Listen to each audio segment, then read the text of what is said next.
Good morning, students. My name is Mohan, lecturer in Business Studies, the Golden Glimpse College. So, in the previous class, we are discussing about the distinguish or difference between the services and goods. So, in this class, we are continue with our fourth module, that is business services. In that, we are continue with our concept, that is types of services. ಅಂದರೆ previous ಕ್ಲಾಸಲ್ಲಿ ನಾವು ಈ ಒಂದು ಸರಕು ಮತ್ತು ಸೇವೆಗಳ ಒಂದು ನಡುವಿನ ವ್ಯತ್ಯಾಸವನ್ನು ತಿಳ್ಕೊಂಡಿದ್ವಿ. ಇಂದಿನ ಒಂದು ತರಗತಿಯಲ್ಲಿ ನಾವು ಸರ್ವಿಸ್ ಅಂದರೆ ಸೇವೆಗಳ ಒಂದು ವಿಧಗಳು, ಅಂದರೆ ಸೇವೆಗಳಲ್ಲಿ ಯಾವ್ಯಾವ ರೀತಿಯಾದಂಥ ಒಂದು ಸೇವೆಗಳನ್ನು ಅಥವಾ ಯಾವ ರೀತಿಯಾದಂಥ ವಿಧಗಳು ಇದಾವೆ ಅನ್ನೋದ್ರ ಬಗ್ಗೆ ನಾವು ಇವತ್ತಿನ ಒಂದು ಕ್ಲಾಸಲ್ಲಿ ತಿಳ್ಕೊಳ್ತಾ ಹೋಗೋಣ. So what are the various types of service? So services can be classified into three broad categories. They are as follows. ಅಂದ್ರೆ ಈ ಒಂದು ಸೇವೆಗಳು ಅನ್ನುವಂಥದ್ದನ್ನ ನಾವು ಪ್ರಮುಖವಾಗಿ ಮೂರು ವಿಭಾಗಗಳಲ್ಲಿ ವಿಂಗಡಿಸ್ತೀವಿ. ಯಾವ್ಯಾವುದು ಅಂತಂದ್ರೆ business services, social services and individual services. ಅಂದ್ರೆ ವ್ಯವಹಾರದ ಒಂದು ಸೇವೆಗಳಾಗಿರ್ಬೋದು, ಸಾಮಾಜಿಕ ಸೇವೆಗಳಾಗಿರ್ಬೋದು, ಮತ್ತೆ ವ್ಯಕ್ತಿಗತ ಸೇವೆಗಳು ಅಥವಾ ವೈಯಕ್ತಿಕ ಸೇವೆಗಳು ಅನ್ನುವಂತಹ ಒಂದು ಮೂರು ವಿಧಗಳನ್ನು ನಾವು ಸೇವೆಗಳಲ್ಲಿ ಕಾಣ್ತೀವಿ. So what is the meaning of business services? How business services is helpful or useful to the business organizations, or what are the various business, for an example, what are the examples of a business services ಅಂತಂದ್ರೆ ಈ ಒಂದು ವ್ಯವಹಾರದ ಸೇವೆಗಳು ಅನ್ನೋಂಥ ಒಂದು ಅರ್ಥವನ್ನು ನೋಡೋದಾದ್ರೆ ಈ ಒಂದು ವ್ಯವಹಾರದ ಸೇವೆಗಳು ವ್ಯವಹಾರಕ್ಕೆ ಯಾವ ರೀತಿ ಉಪಯೋಗ ಆಗುತ್ತೆ, ಅಥವಾ ಈ ಒಂದು ವ್ಯವಹಾರದ ಸೇವೆಗಳು ಅನ್ನೋದು ಯಾವ್ಯಾವುದನ್ನೆಲ್ಲ ನಾವು ವ್ಯವಹಾರದ ಸೇವೆಗಳು ಅಂತ ನಾವು ಕರಿತೀವಿ ಅನ್ನೋದನ್ನ ಇಲ್ಲಿ ತಿಳ್ಕೊಳ್ತಾ ಹೋಗೋಣ. So what is the meaning of business service? Business services are those services which are used by business enterprises for the conduct of their activities. So business services are basically used by the business entities or business organizations or who runs the business. So they are all using the business services, or they are getting benefit, or they are getting advantage from these types of services through conduct for their activities, through runs their business smoothly, or they can create a smooth functioning of their business. So ಅಂತಂದ್ರೆ ಈ ಒಂದು ವ್ಯವಹಾರದ ಸೇವೆಗಳು ಅನ್ನುವಂಥದ್ದು ಒಂದು ಸರಕು ಮತ್ತು ಸೇವೆಗಳ ಉತ್ಪಾದನೆ ಆಗಿರ್ಬೋದು, ಅಥವಾ ಮಾರಾಟಕ್ಕೆ ಸಹಾಯ ಆಗುವಂತೆ, ಅಥವಾ ಈ ಒಂದು ವ್ಯವಹಾರ ಸಂಸ್ಥೆಗಳೇನಿದೆ ಆ ಒಂದು ವ್ಯವಹಾರದ ಒಂದು ಸಂಸ್ಥೆಗಳು ಉತ್ಪಾದನೆ ಮಾಡುವಂತಹ ಮತ್ತು ಸರಕು ಮತ್ತು ಸೇವೆಗಳ ಒಂದು ಮಾರಾಟಕ್ಕಾಗಿರ್ಬೋದು, ಅಥವಾ ಅವುಗಳ ಒಂದು ಮತ್ತೆ ಅವುಗಳ ಒಂದು ಉತ್ಪಾದನೆಗಾಗಿರ್ಬೋದು. ಈ ಒಂದು ಮಾರಾಟ ಮತ್ತು ಉತ್ಪಾದನೆಗೆ ಅಂದ್ರೆ ಸರಕು ಮತ್ತು ಸೇವೆಗಳ ಒಂದು ಮಾರಾಟ ಆಗಿರ್ಬೋದು ಮತ್ತೆ ಉತ್ಪಾದನೆಯನ್ನ ನಿರಂತರವಾಗಿ ಡೈಲಿ ನಡೆಯೋದಕ್ಕೆ ಸಹಾಯ ಮಾಡುವಂತಹ ಒಂದು ಕಮರ್ಷಿಯಲ್ ಆಕ್ಟಿವಿಟೀಸ್ ಏನಿರುತ್ತೆ, ಅಂದ್ರೆ ಸಹಾಯ ಮಾಡುವಂತಹ ಒಂದು ವಾಣಿಜ್ಯ ಕಾರ್ಯಗಳಿಗೆ ನಾವು ವ್ಯವಹಾರದ ಸೇವೆಗಳು ಅಂತ ಕರಿತೀವಿ. ವ್ಯವಹಾರದ ಸೇವೆಗಳು ಅಂತಂದ್ರೆ ಈ ಯಾವುದೇ ರೀತಿಯಾದಂತಹ ಒಂದು ವ್ಯವಹಾರಕ್ಕೆ ತಮ್ಮದೇ ಆದಂತಹ ಒಂದು ಕಾರ್ಯಚಟುವಟಿಕೆಗಳನ್ನ ಮುಂದುವರಿಸೋದಕ್ಕೆ, ಅಥವಾ ತಮ್ಮ ಒಂದು ಕಾರ್ಯಚಟುವಟಿಕೆಗಳೇನಿದೆ ಆ ಒಂದು ಕಾರ್ಯಚಟುವಟಿಕೆಗಳು ನಿರಂತರವಾಗಿ ನಡೆಯೋದಕ್ಕೆ, ಡೈಲಿ ಆಕ್ಟಿವಿಟೀಸ್ ಏನಿರುತ್ತೆ ಆ ಒಂದು ಡೈಲಿ ಆಕ್ಟಿವಿಟೀಸ್ ಕಂಟಿನ್ಯೂಸ್ ಬೇಸಿಸ್ ಅಲ್ಲಿ ರನ್ ಆಗೋದಕ್ಕೆ, ಅರ್ಥ ಆಗ್ತಾ ಇದೆಯಾ? ಆ ಒಂದು ಕಂಟಿನ್ಯೂ ಆಗಿ ನಡೆಯೋದಕ್ಕೆ ಹೆಲ್ಪ್ ಮಾಡುವಂತ, ಸಹಾಯ ಮಾಡುವಂತಹ ಒಂದು ವಾಣಿಜ್ಯ ಕಾರ್ಯಗಳು ಅಂದ್ರೆ ಕಮರ್ಷಿಯಲ್ ಆಕ್ಟಿವಿಟೀಸ್ ಅಂತ ಏನ್ ಕರಿತೀವಿ, ಅಥವಾ ಬಿಸ್ನೆಸ್ ಆಕ್ಟಿವಿಟೀಸ್ ಅಂತ ಏನ್ ಕರಿತೀವಿ, ಆ ಒಂದು ಬಿಸ್ನೆಸ್ ಆಕ್ಟಿವಿಟೀಸ್ ನಡೆಯೋದಕ್ಕೆ ಸಹಾಯ ಮಾಡುವಂತಹ ಒಂದು ಕಾರ್ಯಗಳನ್ನ ನಾವು ವ್ಯವಹಾರದ ಸೇವೆಗಳು ಅಂತ ಕರಿತೀವಿ. ಸರಕುಗಳ ಉತ್ಪಾದನೆ ಮತ್ತು ಮಾರಾಟ ನಿರಂತರವಾಗಿ ನಡೆಯಲು ಸಹಾಯ ಮಾಡುವ ವಾಣಿಜ್ಯ ಕಾರ್ಯಗಳಿಗೆ ವ್ಯವಹಾರದ ಸೇವೆಗಳು ಅಂತ ಕರಿತೀವಿ. ಯಾವ್ಯಾವುದನ್ನೆಲ್ಲ ನಾವು ವ್ಯವಹಾರದ ಸೇವೆಗಳು, ಅಥವಾ what are the various, or what is the example for business services? So example for business services is banking, insurance, transportation, warehousing and communication services. ಅಂದ್ರೆ ಬ್ಯಾಂಕಿಂಗ್ ಆಗಿರ್ಬೋದು. ಬ್ಯಾಂಕಿಂಗ್ ಯಾವ ರೀತಿ ವ್ಯವಹಾರದ ಒಂದು ಸೇವೆಗಳಿಗೆ ಸಹಾಯ ಮಾಡುತ್ತೆ, ವ್ಯವಹಾರದ ಸೇವೆ ಆಗುತ್ತೆ ಅಂತಂದ್ರೆ ಈ ಒಂದು ಬ್ಯಾಂಕಿಂಗ್ ಅನ್ನುವಂಥದ್ದು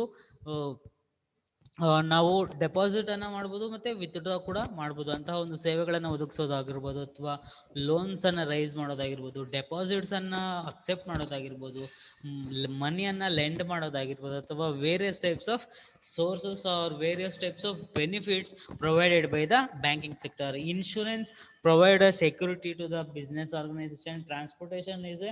Transportation is more important for business because of transport their product from one place to another place also, or transportation of business activities, or transportation of materials also. So, and warehousing helps to store the goods or put the stock in a godown. Okay, communication services and also ಅಂದರೆ ಸಂವಹನ ಅಂದರೆ for an example internet ಆಗಿರ್ಬೋದು, telecommunication ಆಗಿರ್ಬೋದು. So these are all comes under the business services. So this is the meaning of business services. Second one, social services, ಸಾಮಾಜಿಕ ಸೇವೆಗಳು ಅಂತ ಕರಿತೀವಿ. So social services are those services that are generally provided voluntarily in pursuit of certain social goals. ಅಂದರೆ ಈ ಒಂದು ಸಾಮಾಜಿಕ ಸೇವೆಗಳು ಅನ್ನುವಂಥದ್ದು ಸಾಮಾನ್ಯವಾಗಿ ಜನರಲಿ ಪ್ರೊವೈಡೆಡ್ ಬೈ ವಾಲಂಟರಿಲಿ, ಅಂದರೆ ಸ್ವಯಂ ಪ್ರೇರಿತವಾಗಿ, ವ್ಯಕ್ತಿಗತವಾಗಿ ಈ ಒಂದು ಸಾಮಾಜಿಕ ಸೇವೆಗಳು ಅನ್ನೋವಂಥದ್ದನ್ನ ಒಂದು ಸಮಾಜದ ಅಭಿವೃದ್ಧಿ ಪಡಿಸೋದಕ್ಕೋಸ್ಕರ, ಅಥವಾ ಸಮಾಜದ ಒಂದು ಗುರಿ ಏನಿರುತ್ತೆ, ಅಥವಾ ಸಾಮಾಜಿಕ ಗುರಿ ಅಥವಾ ಸಾಮಾಜಿಕ ಕಳಕಳಿ ಅಂತ ನಾವೇನು ಕರಿತೀವಿ, ಇಂತಹ ಒಂದು ಸಾಮಾಜಿಕ ಕಳಕಳಿಯನ್ನು ಅಭಿವೃದ್ಧಿ ಪಡಿಸುವಂತಹ ಅಥವಾ ಅಭಿವೃದ್ಧಿಯ ಒಂದು ಗುರಿಯನ್ನ ಸಾಧಿಸುವ ಒಂದು ಸಲುವಾಗಿ ಇಂತಹ ಒಂದು ಸೇವೆಗಳನ್ನು ನಾವು ನೋಡ್ತಾ ಇರ್ತೀವಿ. ಅಂದರೆ ಸಾಮಾನ್ಯವಾಗಿ ಈ ಒಂದು ಸಾಮಾಜಿಕ ಸೇವೆಗಳು ಅನ್ನೋದೇನಿದೆ ವ್ಯಕ್ತಿಗತವಾಗಿ ಅಥವಾ ಸ್ವಯಂ ಪ್ರೇರಿತವಾಗಿ ಇಂಡಿವಿಜುವಲ್ ಆಗು ತಗೋಬಹುದು, ಅಥವಾ ವಾಲಂಟಿಯರ್ ಆಗು ಈ ಒಂದು ಸಮಾಜದ ಒಂದು ಗುರಿಗಳನ್ನು ಅಭಿವೃದ್ಧಿ ಪಡಿಸೋದಕ್ಕಾಗಿರ್ಬೋದು, ಅಥವಾ ಸಾಮಾಜಿಕ ಒಂದು ಗುರಿಗಳನ್ನು ಸಾಧಿಸುವಂತಹ ಒಂದು ಸಲುವಾಗಿ ಈ ಒಂದು ಸಾಮಾಜಿಕ ಸೇವೆಗಳನ್ನು ನಾವು ನೋಡ್ಬೋದಾಗಿರುತ್ತೆ. ಅಥವಾ ಸಮಾಜದ ಒಂದು ಗುರಿಗಳನ್ನು ಸಾಧಿಸುವುದಕ್ಕೆ ಸಹಾಯ ಮಾಡುವಂತಹ ಒಂದು ಸೇವೆಗಳಾಗಿರುತ್ತೆ ಈ ಒಂದು ಸಾಮಾಜಿಕ ಸೇವೆಗಳಾಗಿರ್ಬೋದು.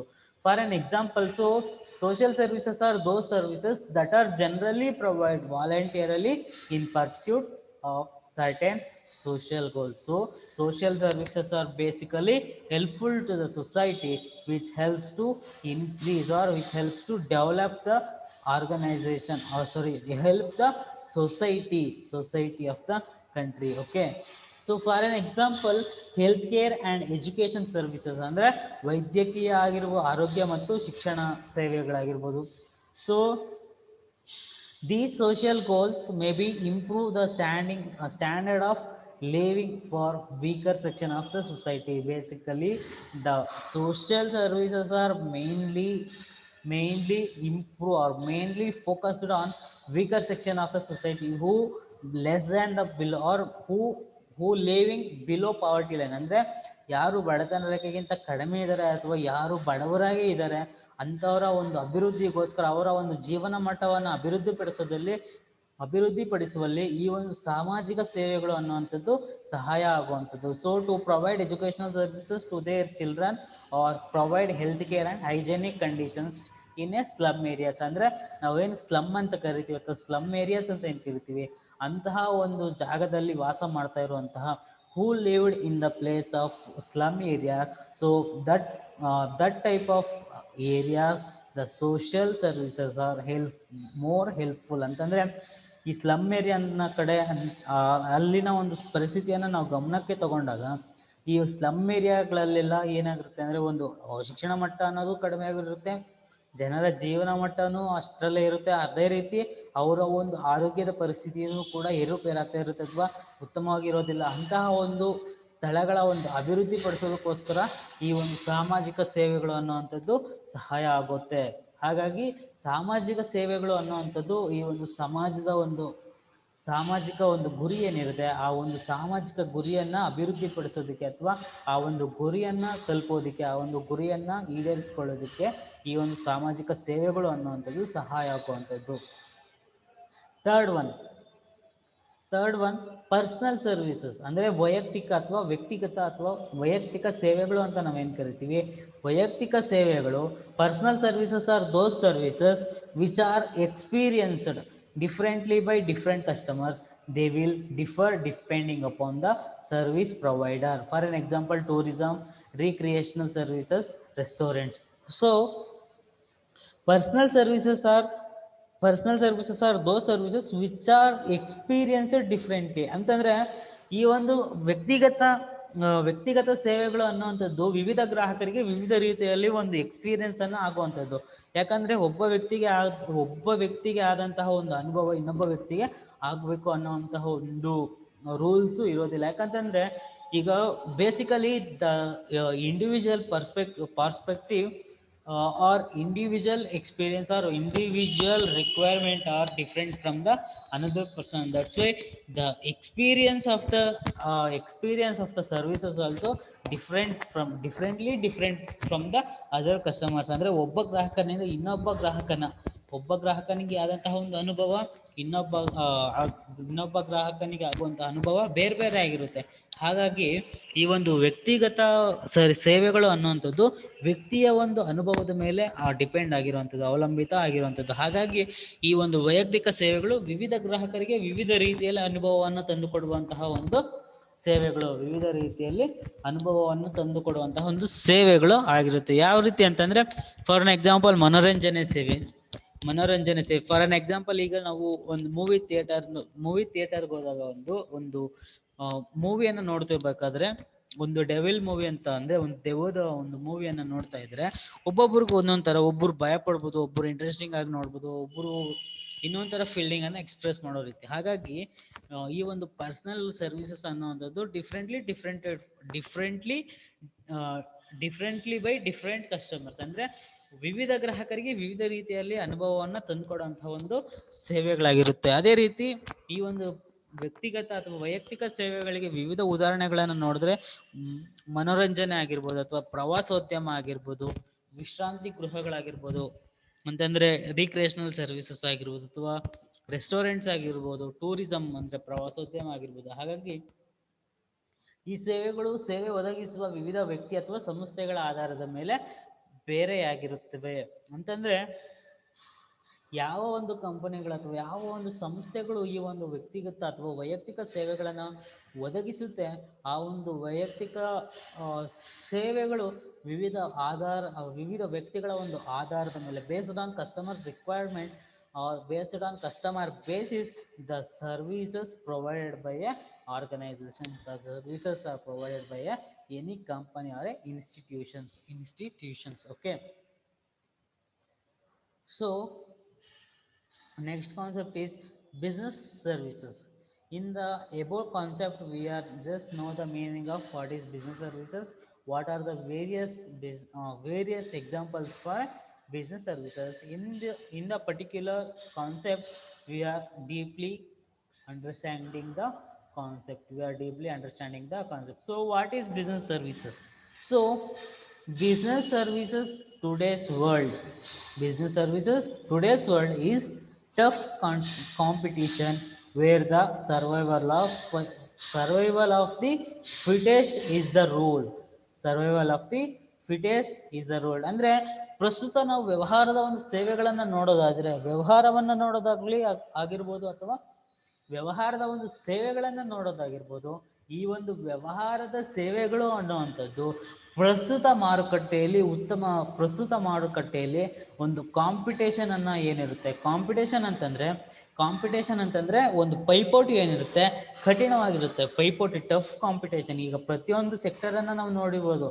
ಫಾರ್ ಅನ್ ಎಕ್ಸಾಂಪಲ್ ಮಾರ್ಕೆಟಿಂಗ್ ಆಗಿರ್ಬೋದು, ಪ್ರತಿಯೊಂದು ನೀವು ಯಾವುದಾದ್ರೂ ಸೆಕ್ಟರ್ ನೋಡ್ಕೊಳ್ಳಿ, ಮಾರ್ಕೆಟಿಂಗ್ ಆಗಿರ್ಬೋದು, ಅಡ್ವರ್ಟೈಸ್ಮೆಂಟ್ ಆಗಿರ್ಬೋದು, ಬ್ಯಾಂಕಿಂಗ್ ಆಗಿರ್ಬೋದು, ಪ್ರತಿಯೊಂದು ಸೆಕ್ಟರಲ್ಲೂ ಕೂಡ, ಟೆಕ್ನಾಲಜಿಯಲ್ಲಿ ಆಗಿರ್ಬೋದು, ಪ್ರತಿಯೊಂದರಲ್ಲೂ ಕೂಡ ಟಫ್ ಕಾಂಪಿಟೇಷನ್ ಇರುತ್ತೆ. ಮತ್ತೆ where the survival of the fittest is the rule. ಅಂದ್ರೆ ಇಲ್ಲಿ ಯಾರು ಶಕ್ತನಾಗಿರ್ತಾನೋ, ಅಥವಾ ಯಾರು ಸ್ಟ್ರಾಂಗ್ ಆಗಿರ್ತಾರೋ, ಅಥವಾ ಯಾರು ಒಳ್ಳೆ ಕಾಂಪಿಟೇಟ್ ಅನ್ನ ಕೊಡ್ತಾರೋ ಒಬ್ಬ ಅಗೇನೆಸ್ಟ್ಗೆ, ಆ ಒಂದು ಆ ಒಬ್ಬ ವ್ಯಕ್ತಿ ಮಾತ್ರ ಇಲ್ಲಿ ಪ್ರೆಸೆಂಟ್ ಮಾರ್ಕೆಟಲ್ಲಿ ಸ್ಟೇ ಆಗೋದಕ್ಕೆ ಸಾಧ್ಯ, ಅಥವಾ ಅಸ್ತಿತ್ವವನ್ನು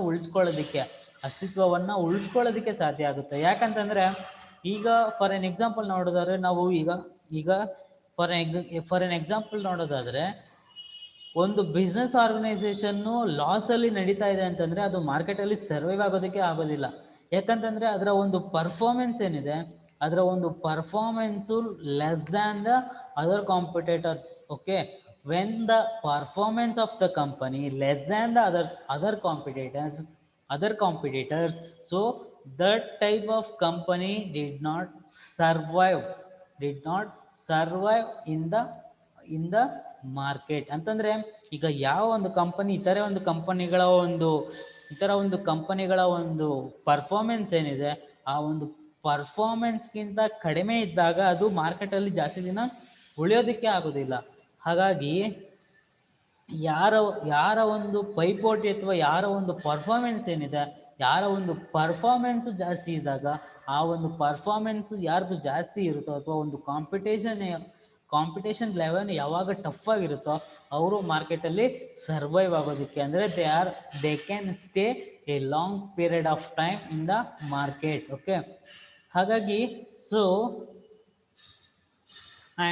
there is no room for a non-performance. Non-performance means there is no any performance, there is no a good performance provided or given by any organizations. ಅಂದರೆ ಯಾವುದೇ ಒಂದು ಕಂಪನಿಗಳು ತಮ್ಮ ಒಂದು ಪ್ರದರ್ಶನ ಅಥವಾ ತಮ್ಮ ಒಂದು performance less than the other competitors ಇದ್ದಾಗ ಅದರ ಒಂದು ಅಸ್ತಿತ್ವ ಅನ್ನೋದು ಇರೋದಿಲ್ಲ. ಹಾಗಾಗಿ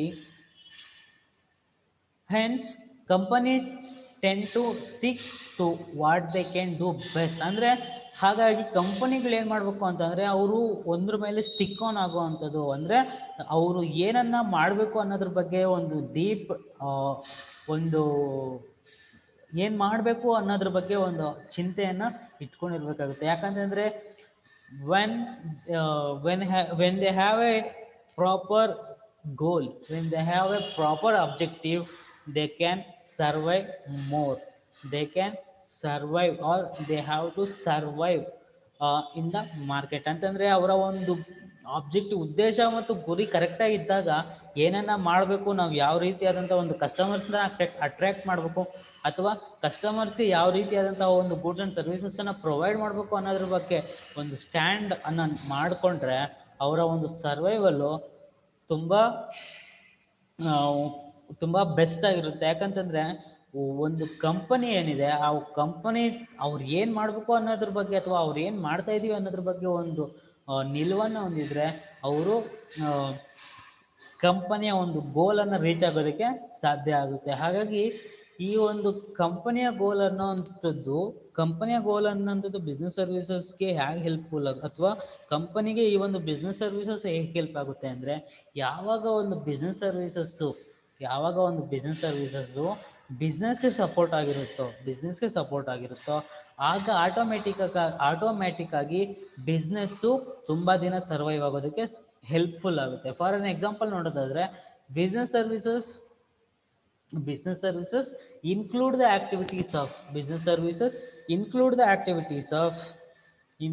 activities of banking, transportation, insurance, warehousing, communication and advertising, etc. ಅಂದರೆ ಈ ಥರ ಒಂದು ವ್ಯವಹಾರಕ್ಕೆ ಸಂಬಂಧಪಟ್ಟಂಥ ಒಂದು ವ್ಯವಹಾರದ ಸೇವೆಗಳೇನಿದೆ, ಈ ಒಂದು ವ್ಯವಹಾರದ ಸೇವೆಗಳು ವ್ಯವಹಾರಕ್ಕೆ ಸಪೋರ್ಟ್ ಮಾಡಿದಾಗ, ವ್ಯವಹಾರಕ್ಕೆ ಅನುಗುಣವಾಗಿದ್ದಂತೆ ಈ ಒಂದು ವ್ಯವಹಾರವನ್ನು ನಾವು ಮಾರುಕಟ್ಟೆಯಲ್ಲಿ ಹೆಚ್ಚಿನ ದಿನಗಳ ಕಾಲ ಒಂದು ನೋಡುವಂಥದ್ದು. ಅರ್ಥ ಆಗ್ತಾ ಇದೆಯಾ?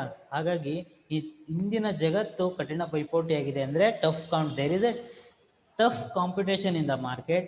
ಶಕ್ತನಾದವನಿಗೆ ಮಾತ್ರ ಅಸ್ತಿತ್ವ ಎಂಬುದು ನಿಯಮವಾಗಿದೆ. ಅಂದರೆ ಯಾರ ಒಂದು ರೂಲ್ಸ್ ಆ್ಯಂಡ್ ರೆಗ್ಯುಲೇಷನ್ಸ್ ಆಗಿರ್ಬೋದು ಅಥವಾ ಸರ್ವೈವಲ್ ಕೆಪಾಸಿಟಿ, ಅಂದರೆ there is a good performance, they can survive in the market. ಅಂದರೆ there is no room for non performance, ಅಂದರೆ ಕಳಪೆ ಪ್ರದರ್ಶನ. ಅಂದರೆ ಯಾರ ಒಂದು ಪರ್ಫಾರ್ಮೆನ್ಸ್ ಕಳಪೆ ಆಗಿರುತ್ತೆ ಅಂದರೆ there is a non-performance there is no place in the market. So ಹಾಗಾಗಿ ಆದ್ದರಿಂದ ಕಂಪನಿಗಳು ತಾವು ಏನನ್ನು ಅತ್ಯುತ್ತಮವಾಗಿ ಸಾಧಿಸಬಲ್ಲೆವು ಅನ್ನೋದ್ರ ಬಗ್ಗೆ, ಅಂದರೆ ಅವರು ಏನು ಮಾಡಬಹುದು ಅಥವಾ ಅವರು ಏನು ಮಾಡಕ್ಕೆ ಹೊರಟಿದ್ದಾರೆ ಅನ್ನೋದ್ರ ಬಗ್ಗೆ ಒಂದು ಪ್ರಾಪರ್ ಇಂಟೆನ್ಷನನ್ನು ಇಟ್ಕೊಂಡಿರ್ಬೇಕಾಗುತ್ತೆ ಕಂಪನಿಗಳು. ಹಾಗಾಗಿ ಸರಕುಗಳ ಉತ್ಪಾದನೆ ಮತ್ತು ಮಾರಾಟ ನಿರಂತರವಾಗಿ ನಡೆಯಲು ಸಹಾಯ ಮಾಡುವ ವಾಣಿಜ್ಯ ಕಾರ್ಯಗಳಿಗೆ ವ್ಯವಹಾರ ಸೇವೆಗಳು ಅಂತ ಕರಿತೀವಿ ನಾವು. Already first what is the meaning of business services ಅನ್ನೋದ್ರ ಬಗ್ಗೆ ತಿಳ್ಕೊಂಡಾಗ ಈ ಒಂದು ವ್ಯವಹಾರದ ಸೇವೆಗಳು ಅನ್ನೋಂಥ ಒಂದು ಮೀನಿಂಗನ್ನು ನೋಡಿದ್ವಿ. ಸೊ ಉದಾಹರಣೆಗೆ ಬ್ಯಾಂಕಿಂಗ್ ಆಗಿರ್ಬೋದು, ಅಂದರೆ banking, insurance, transportation, storage and communication services. ಅಂದರೆ ದೀಸ್ ಬ್ಯಾಂಕಿಂಗ್ ಆಗಿರ್ಬೋದು, ವಿಮೆ ಆಗಿರ್ಬೋದು, ಸಾರಿಗೆ, ದಾಸ್ತಾನುಗಾರಿಕೆ ಮತ್ತು ಸಂವಹನ ಸಂಪರ್ಕ ಅಂದರೆ communication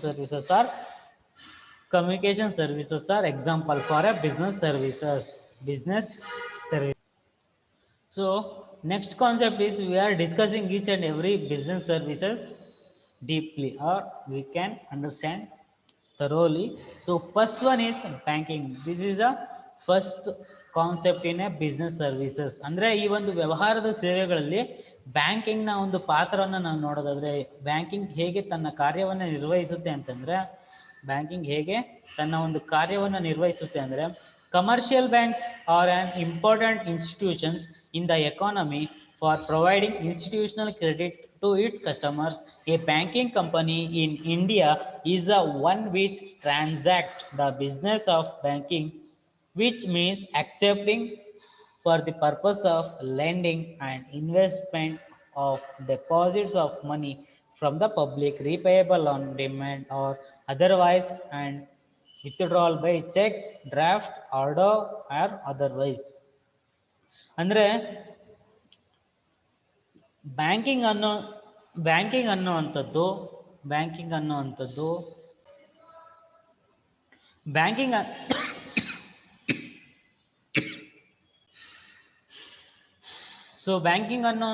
important institutions. Commercial banks or developmental banks, any banks. For an example, banks are important institutions of the economy for providing institutional credit to the customer. So banking sector are basically important concept or important organizations to provide a credit or to provide a cash or to provide a loans to the customers, to provide a credit to the business customers or business participants. So ಅಂದರೆ ಈ ಒಂದು ವಾಣಿಜ್ಯ ಬ್ಯಾಂಕುಗಳಾಗಿರ್ಬೋದು ಅಥವಾ ಹಣಕಾಸಿನ ಬ್ಯಾಂಕುಗಳು ಯಾವುದಿದ್ದಾವೆ, ಈ ಒಂದು ಹಣಕಾಸಿನ ಬ್ಯಾಂಕುಗಳು ಏನಿದೆ, ಈ ಒಂದು ಹಣಕಾಸಿನ ಬ್ಯಾಂಕುಗಳು ತಮ್ಮ ಒಂದು ಗ್ರಾಹಕರಿಗೆ ಅವಶ್ಯಕವಾಗಿ ಬೇಕಾದಾಗ ಈ ಒಂದು ಹಣಕಾಸಿನ ಸೌಲಭ್ಯಗಳನ್ನು ಅಥವಾ ಫೈನಾನ್ಷಿಯಲ್ ಬೆನಿಫಿಟ್ಸನ್ನು ಪ್ರೊವೈಡ್ ಮಾಡೋದಾಗಿರ್ಬೋದು, ಅಥವಾ ಹಣಕಾಸಿನ ಒಂದು ಸೌಲಭ್ಯಗಳನ್ನು ಒದಗಿಸುವ ಅರ್ಥವ್ಯವಸ್ಥೆಯ ಒಂದು ಪ್ರಮುಖ ಸಂಸ್ಥೆ ಈ ಒಂದು ವಾಣಿಜ್ಯ ಬ್ಯಾಂಕುಗಳು ಅನ್ನುವಂಥದ್ದು. ಅಂದರೆ commercial banks are very important institutions for providing a credit to its customers. ಅಂದರೆ ಈ ಒಂದು ಗ್ರಾಹಕರಿಗೆ ಯಾವಾಗ ತಮಗೆ ಹಣಕಾಸಿನ ಒಂದು ಅವಶ್ಯಕತೆ ಇರುತ್ತೆ ಅಂತಹ ಒಂದು ಸಂದರ್ಭದಲ್ಲಿ ಹಣಕಾಸಿನ ಒಂದು ಸಹಾಯವನ್ನು ಮಾಡುವಂತಹ ಅರ್ಥವ್ಯವಸ್ಥೆ, ಅಂದರೆ ಅರ್ಥವ್ಯವಸ್ಥೆಯ ಒಂದು ಭಾಗವನ್ನು, ಅರ್ಥವ್ಯವಸ್ಥೆಯ ಒಂದು ಸಂಸ್ಥೆ ಅಂತ ನಾವು ಕರೆಯುವುದು, ಅರ್ಥವ್ಯವಸ್ಥೆಯ ಒಂದು ಪ್ರಮುಖ ಸಂಸ್ಥೆಯನ್ನು ನಾವು ವಾಣಿಜ್ಯ ಬ್ಯಾಂಕುಗಳು ಅಂತ ಕರಿತೀವಿ. ಸೊ ಭಾರತದಲ್ಲಿ ನಾವು ನೋಡೋದಾದರೆ banking company in India is one which transact the business of banking, which means ಅಂದರೆ ಈ ಒಂದು ಭಾರತದಲ್ಲಿ ಯಾವ ಕಂಪನಿಯು ಬ್ಯಾಂಕಿಂಗ್ ವ್ಯವಹಾರವನ್ನು ನಡೆಸುತ್ತೋ ಅದನ್ನು ನಾವು ಬ್ಯಾಂಕಿಂಗ್ ಕಂಪನಿ ಅಂತ ಕರಿತೀವಿ. ಬ್ಯಾಂಕಿಂಗ್ ವ್ಯವಹಾರವನ್ನು ಯಾವ ಒಂದು ಕಂಪನಿ ನಡೆಸುತ್ತೋ ಅಂತಹ ಒಂದು ಸಂಸ್ಥೆಯನ್ನು ಅಥವಾ ಅಂತಹ ಒಂದು ಕಂಪನಿಯನ್ನು ಬ್ಯಾಂಕಿಂಗ್ ಕಂಪನಿ ಅಂತ ಕರಿತೀವಿ. ಸೊ ಈ ಒಂದು ಬ್ಯಾಂಕಿಂಗ್ ಕಂಪನಿ ಏನೆಲ್ಲ ಕಾರ್ಯವನ್ನು ನಡೆಸುತ್ತೆ, ಯಾವ್ಯಾವ ರೀತಿ ಈ ಒಂದು ಬ್ಯಾಂಕಿಂಗ್ ಅನ್ನುವಂಥದ್ದು ಅಥವಾ ಬ್ಯಾಂಕ್ ಅನ್ನುವಂಥದ್ದು ಹಣಕಾಸಿನ ಚಟುವಟಿಕೆಗಳನ್ನು ನಡೆಸ್ಕೊಡುತ್ತೆ ಅಂತಂದರೆ, ವಿಚ್ ಮೀನ್ಸ್ ಅಕ್ಸೆಪ್ಟಿಂಗ್ ಅಂದರೆ ಈ ಒಂದು ಠೇವಣಿಗಳನ್ನು ಸ್ವೀಕಾರ ಮಾಡೋದಾಗಿರ್ಬೋದು, ಹಣವನ್ನು ಲೆಂಡ್ ಅಂದರೆ ಹಣವನ್ನು ಕೊಡೋದಾಗಿರ್ಬೋದು, ಅಥವಾ ಇನ್ವೆಸ್ಟ್ಮೆಂಟ್ ಪಬ್ಲಿಕ್ಕಿಂದ ಕಲೆಕ್ಟ್ ಮಾಡ್ಕೊಂಡಂತಹ ಒಂದು ಡೆಪಾಸಿಟ್ಸ್ ಏನಿರುತ್ತೆ ಅಥವಾ ಠೇವಣಿಗಳು ಏನಿರುತ್ತೆ, ಅಂದರೆ ಸಾರ್ವಜನಿಕರಿಂದ ತಗೊಂಡಂತಹ ಒಂದು ಠೇವಣಿಗಳನ್ನು ಸಾರ್ವಜನಿಕರಿಂದ ತಗೊಂಡಂತಹ ಠೇವಣಿಗಳೇನಿರುತ್ತೆ ಅವುಗಳನ್ನು ಬಂಡವಾಳ ರೂಪದಲ್ಲಿ ಬೇರೆ ಕಡೆ ಇನ್ವೆಸ್ಟ್ ಹೂಡಿಕೆ ಮಾಡೋದಾಗಿರ್ಬೋದು, ಅಥವಾ ಅಥವಾ ಗ್ರಾಹಕರಿಗೆ ಅಗತ್ಯತೆ ಇದ್ದಾಗ ಅಥವಾ ಅವರ ಒಂದು ಖಾತೆಯಿಂದ ಏನು ಹಣ ಗ್ರಾಹಕರಿಗೆ ಅವಶ್ಯಕವಾಗಿ ಬೇಕಾದಾಗ ಅವರ ಒಂದು ಹಣವನ್ನು ರೀಪೇ ಮಾಡುವಂಥದ್ದು ಅಂದರೆ ಮರುಪಾವತಿ ಮಾಡುವಂಥದ್ದಾಗಿರ್ಬೋದು, ಬಿಲ್ಲನ್ನು ಪೇ ಮಾಡೋದಾಗಿರ್ಬೋದು, ಅಥವಾ ವಿತ್ಡ್ರಾ ಮಾಡೋದಾಗಿರ್ಬೋದು, ಅಂದರೆ ಹಣವನ್ನು ವಸೂಲಾತಿ ಮಾಡೋದಾಗಿರ್ಬೋದು, ಅಥವಾ ಹಣವನ್ನು ಕೊಡೋದಾಗಿರ್ಬೋದು. ಹಾಗಾಗಿ ಹಣವನ್ನು ಕೊಡೋದಾಗಿರ್ಬೋದು, ಈ ರೀತಿಯಾದಂತಹ ಒಂದು ಆಕ್ಟಿವಿಟೀಸ್ ಏನಿದೆ, ಈ ರೀತಿಯಾದಂತಹ ಒಂದು ಚಟುವಟಿಕೆಗಳನ್ನು ಈ ಒಂದು ಬ್ಯಾಂಕಿಂಗ್ ಸೆಕ್ಟರ್ ಅನ್ನುವಂಥದ್ದು ನಿರ್ವಹಿಸುತ್ತೆ. ಸೊ ನೆಕ್ಸ್ಟ್ ನೋಡಿದಾಗ ನಾವು ಮೀನಿಂಗ್ ಆಫ್ ಬ್ಯಾಂಕ್ ಅಂದರೆ ಈ ಒಂದು ಬ್ಯಾಂಕ್ನ ಅರ್ಥ ಏನು ಅನ್ನೋದನ್ನು ನಾವು ನೋಡೋದಾದರೆ, what is the meaning of bank? Bank is A financial institution. ಅಂದರೆ ಈ ಒಂದು ಬ್ಯಾಂಕ್ ಅನ್ನುವಂಥದ್ದು ಹಣಕಾಸಿನ ಒಂದು ಸಂಸ್ಥೆ ಆಗಿದ್ದು, which accepts deposit from the public for the purpose of lending. ಅಂದರೆ ಈ ಒಂದು ಬ್ಯಾಂಕ್ ಅನ್ನುವಂಥದ್ದು ಹಣಕಾಸಿನ ಸಂಸ್ಥೆ ಆಗಿದ್ದು ಸಾರ್ವಜನಿಕರಿಂದ ಒಂದು ಠೇವಣಿಗಳನ್ನು ಸ್ವೀಕಾರ ಮಾಡುತ್ತೆ. ಯಾವ ಒಂದು ಉದ್ದೇಶಕ್ಕಾಗಿ ಈ ಒಂದು ಠೇವಣಿಗಳನ್ನು ಸ್ವೀಕಾರ ಮಾಡುತ್ತೆ ಅಂತಂದರೆ,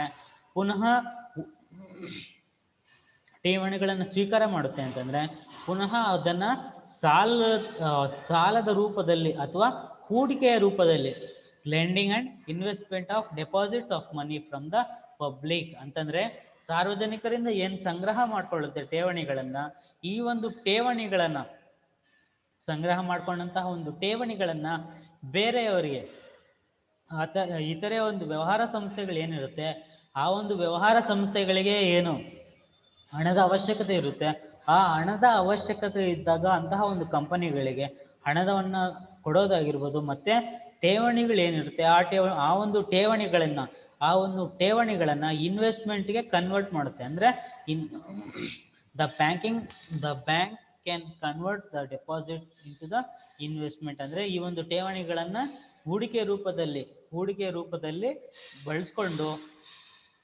ರೂಪದಲ್ಲಿ ಬಳಸ್ಕೊಳ್ಳುತ್ತೆ. ಅದೇ ರೀತಿ repayable on demand, otherwise and withdrawal by cheques, draft, order ಅಂತಂದರೆ ಈ ಒಂದು ಸಾರ್ವಜನಿಕರಿಂದ ಠೇವಣಿಗಳನ್ನು ತಗೊಳ್ಳುತ್ತೆ, ಮತ್ತು ಗ್ರಾಹಕರಿಗೆ ಅಗತ್ಯವಿದ್ದಾಗ, ಗ್ರಾಹಕರ ಒಂದು ಬೇಡಿಕೆ ಇದ್ದಾಗ ಆ ಒಂದು ಗ್ರಾಹಕರಿಗೆ ಈ ಒಂದು ಹಣವನ್ನು ಮರುಪಾವತಿ ಮಾಡುವಂಥದ್ದು, ಅಥವಾ ಮರುಪಾವತಿ ಮಾಡೋದಾಗಿರ್ಬೋದು, ಅಥವಾ ಯಾವಾಗ ಪಾವತಿಯ ಒಂದು ಆದೇಶ ಬರುತ್ತೆ ಯಾವಾಗ ಅವ್ರಿಗೆ ಅಮೌಂಟ್ನ ಒಂದು ರಿಕ್ವೈರ್ಮೆಂಟ್ ಬರುತ್ತೆ ಕಸ್ಟಮರ್ಸ್ಗೆ, ಆಗ ಇದರ ಒಂದು ಮರುಪಾವತಿ ಮಾಡುವಂಥದ್ದು. ಇದು ಬ್ಯಾಂಕ್ನ ಮೀನಿಂಗ್. ಅಂದರೆ bank is A financial institution which accept the deposit from the public for the purpose of lending, for the purpose of providing loans or credit, or providing or a lending and investment of deposit of money from the public repayable on demand. ಅಂದರೆ ಗ್ರಾಹಕರ ಒಂದು ಬೇಡಿಕೆಯ ಅನುಗುಣವಾಗಿ, ಅಂದರೆ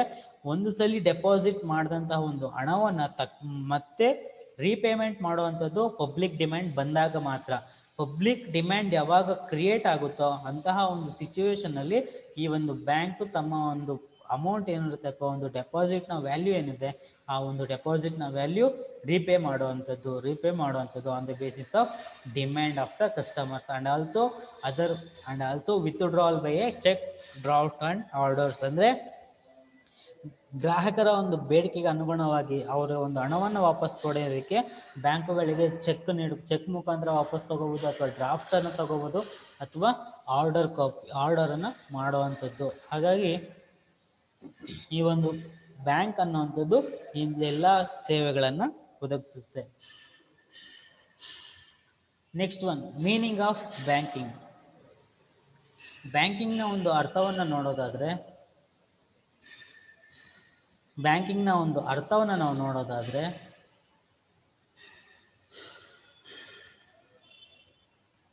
according to the Indian banking regulation act of 1949 ಅಂತಂದರೆ ಭಾರತೀಯ banking ನಿಯಂತ್ರಣಾ ಕಾಯ್ದೆ 1949 ಪ್ರಕಾರ ಭಾರತೀಯ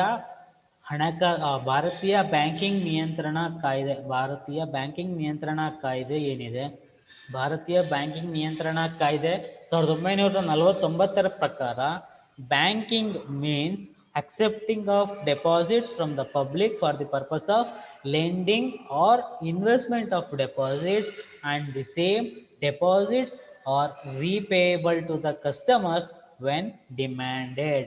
ಅಂದರೆ ಈ ಒಂದು ಬ್ಯಾಂಕ್ನ ಒಂದು ಅರ್ಥ ನಾವೇನು ತಿಳ್ಕೊಂಡ್ವಿ, ಅದೇ ರೀತಿ ಬ್ಯಾಂಕಿಂಗ್ ಕೂಡ ನಾವು ಆಲ್ರೆಡಿ ತಿಳ್ಕೊಂಡಾಗೆ ಬ್ಯಾಂಕಿಂಗ್ ಅನ್ನೋವಂಥದ್ದು ಯಾವ ಒಂದು ಕಂಪನಿಗಳು ಬ್ಯಾಂಕಿಂಗ್ ವ್ಯವಹಾರವನ್ನು ನಡೆಸುವಂತಹ ಒಂದು ಕಂಪನಿಗಳನ್ನು ನಾವು ಬ್ಯಾಂಕಿಂಗ್ ಕಂಪನಿಗಳು ಅಂತ ಹೇಳಿದ್ವಲ್ಲ, ಅದೇ ರೀತಿ ಬ್ಯಾಂಕಿಂಗ್ ಅನ್ನೋವಂಥದ್ದು ಏನು ಮಾಡುತ್ತೆ, accepting deposit from the public, ಅಂದರೆ ಸಾರ್ವಜನಿಕರಿಂದ ಒಂದು ಠೇವಣಿಗಳನ್ನು ಸ್ವೀಕಾರ ಮಾಡುತ್ತೆ.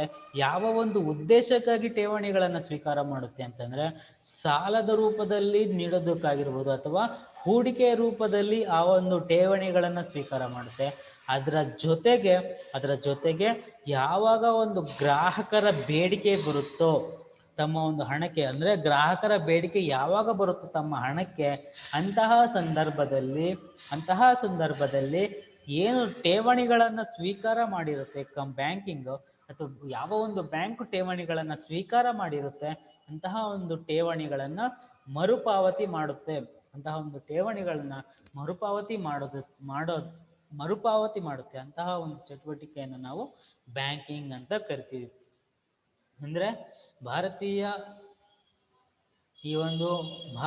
ಬ್ಯಾಂಕಿಂಗ್ ನಿಯಂತ್ರಣ ಕಾಯ್ದೆ 1949 ಪ್ರಕಾರ ಬ್ಯಾಂಕಿಂಗ್ ಎಂದರೆ ಸಾಲವನ್ನು ನೀಡುವ ಮತ್ತು ಹಣದ ಹೂಡಿಕೆಯನ್ನು ಮಾಡುವ ಅಥವಾ accepting the deposits from the public and for the purpose of lending or investment of those deposits. ಅಂದರೆ ಸಾಲವನ್ನು ನೀಡುವ ಮತ್ತು ಹಣದ ಹೂಡಿಕೆಯನ್ನು ಮಾಡುವ ಸಲುವಾಗಿ ಸಾರ್ವಜನಿಕರಿಂದ ಠೇವಣಿಗಳನ್ನು ಸ್ವೀಕರಿಸಿ ಅದೇ ಠೇವಣಿಗಳನ್ನು ಗ್ರಾಹಕರು ಬೇಡಿಕೆ ಇಟ್ಟಾಗ ಹಿಂದಿರುಗಿಸುವ ಹಣಕಾಸಿನ ಸಂಸ್ಥೆ ಆಗಿರುತ್ತೆ. ಅಂದರೆ when the customers are demanded for their deposits, the banking sector or the bank repayment their deposits amount. So is called as a banking, meaning of banking. So in the next class we are discussing about the types of bank accounts. ಅಂದರೆ ಮುಂದಿನ ತರಗತಿಯಲ್ಲಿ ನಾವು bank ಖಾತೆಗಳ ಒಂದು ವಿಧಗಳನ್ನು ತಿಳ್ಕೊಳ್ಳೋಣ. Thank you students.